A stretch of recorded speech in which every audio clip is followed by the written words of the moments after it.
আসসালামু আলাইকুম ওয়া রাহমাতুল্লাহি ওয়া বারাকাতুহু। আল্লাহকে লাভ করা খুব কষ্টসাধ্য রিয়াজত সাধনা।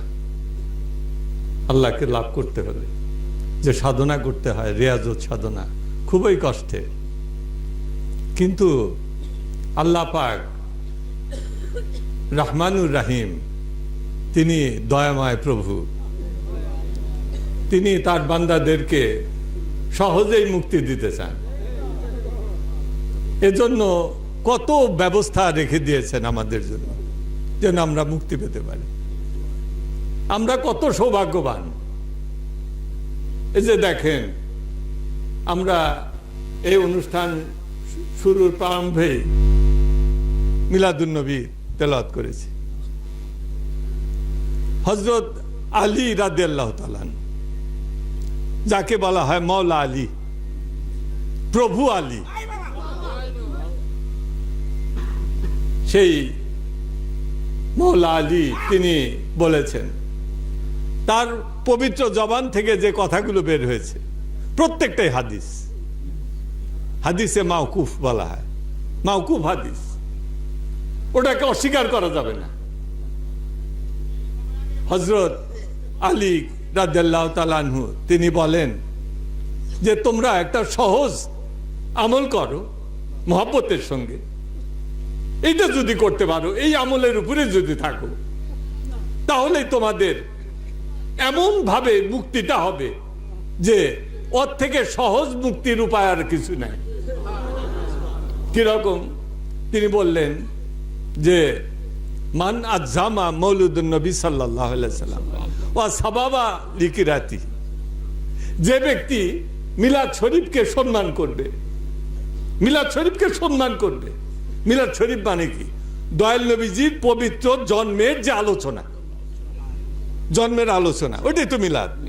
ওই মিলাদ শরীফকে যে সম্মান করবে, ভক্তি করবে, মহব্বত করবে, তাকে বলা হয় আযজামা। আযজামা মান আযজামা মৌলুদুন নবী সাল্লাল্লাহু আলাইহি সাল্লাম, দয়াল নবীজির মিলাদ শরীফের সম্মান করবে। সম্মান অন্তর থেকে করতে হয়, মুখে মুখে করলে হবে নাকি?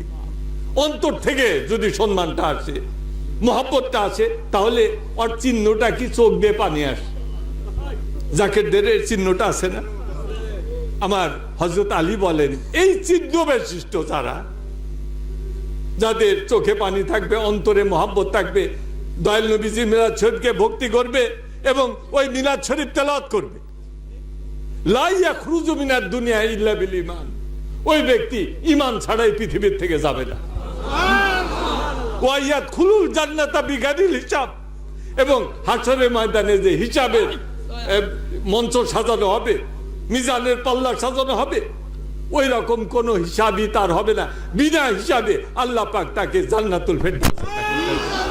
নারে তাকবীর, আল্লাহু আকবার, নারে রিসালাত। আজকের এই মাহফিল যে আলোচনা হবে, আপনারা শুনবেন, খুব মনোযোগের সঙ্গে শুনবেন। দিলের কান, দিলের কানও আছে, কিন্তু খালি আমাদের চর্মকান নয়, আরেকটা কান কিন্তু ভিতরে আছে, ওই কান দিয়ে শুনবেন। কাফেররাও কিন্তু ইসলাম, দয়াল নবীজির কথা মুবারক শুনতো, হাদিস মুবারক শুনতো না, কোরআন তেলাওয়াত শুনতো না, কিন্তু ওই শোনাতে তাদের কোনো লাভ হয় না। কিন্তু মুমিনগণ দিলের কান দিয়ে শুনেছেন, এই জন্য তো তাদের লাভ। কাফেরদের লাভ হয়েছে নাকি? কোনো লাভ হয় নাই, কিন্তু মুমিনদের লাভ হয়েছে।